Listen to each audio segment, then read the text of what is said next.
Messi যখন কথা বলেন তখন সবাই চুপ হয়ে যায়, হোক সে আর্জেন্টিনার প্রেসিডেন্ট কিংবা কোচ স্কালোনি। আপনাকে যদি জিজ্ঞেস করা হয় বিশ্বের সবথেকে অরাসম্পূর্ণ প্লেয়ার কে, তাহলে আপনি অনেকেরই নাম বলতে পারেন। আপনার তালিকায় রোনালদো, জালাতান সহ আরও অনেক প্লেয়ার থাকতে পারে, তবে বর্তমানে সবথেকে অরাসম্পূর্ণ প্লেয়ার লিওনেল আন্দ্রে মেসি। আপনি কি কখনো খেয়াল করেছেন ফুটবল মাঠে এমন কিছু খেলোয়াড় আসে যাদের উপস্থিতি পুরো স্টেডিয়ামের পরিবেশ বদলে দেয়? কেউ চিৎকার করে, কেউ ভয় পায়, কেউ আবার অনুপ্রাণিতও হয়, কিন্তু একজন আছেন যিনি কথা বললেই পুরো ড্রেসিং রুম নীরব হয়ে যায়। তিনি লিওনেল মেসি। মার্টিনেজ এক সাক্ষাৎকারে বলেছিলেন, মেসি যখন কথা বলে সবাই চুপ হয়ে যায়, সে আর্জেন্টিনার প্রেসিডেন্ট হোক কিংবা কোচ স্কালোনি। ভাবতে পারেন, একজন প্লেয়ার যার সামনে কোচ পর্যন্ত কথা থামিয়ে দেন। কিন্তু প্রশ্ন হলো কেন?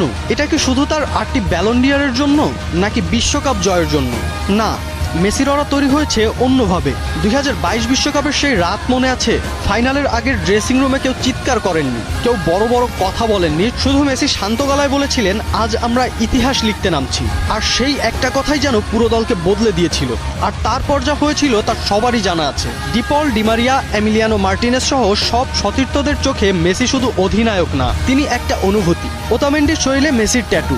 ডিপলকে আবার অনেকে মজা করে বলে মেসির বডিগার্ড, কারণ মাঠে কেউ মেসিকে ট্যাকেল করলেই সবার আগে ছুটে যান তিনি। এইসব বিষয়ই মেসিকে নিয়ে যায় অনন্য উচ্চতায়। আরেকটা ঘটনা জানেন? কোপা আমেরিকার এক ম্যাচে পুরো স্টেডিয়াম উত্তেজিত, রেফারির সিদ্ধান্তে ক্ষুব্ধ আর্জেন্টিনা। সেই সময় মেসি শুধু হাত তুলে সবাইকে শান্ত হতে বলেন, আর কয়েক সেকেন্ডের মধ্যেই পুরো দল শান্ত হয়ে যায়। এই ক্ষমতা সবাই পায় না। রোনালদো আপনাকে অনুপ্রাণিত করবে, জালাতান আপনাকে অবাক করবে, কিন্তু মেসি আপনাকে বিশ্বাস করাবে যে অসম্ভবও সম্ভব। হয়তো এজন্যই বিশ্বে একটা কথা ধীরে ধীরে সত্যি হয়ে যাচ্ছে, মেসি শুধু একজন খেলোয়াড় না, তিনি ফুটবলের নীরব রাজা।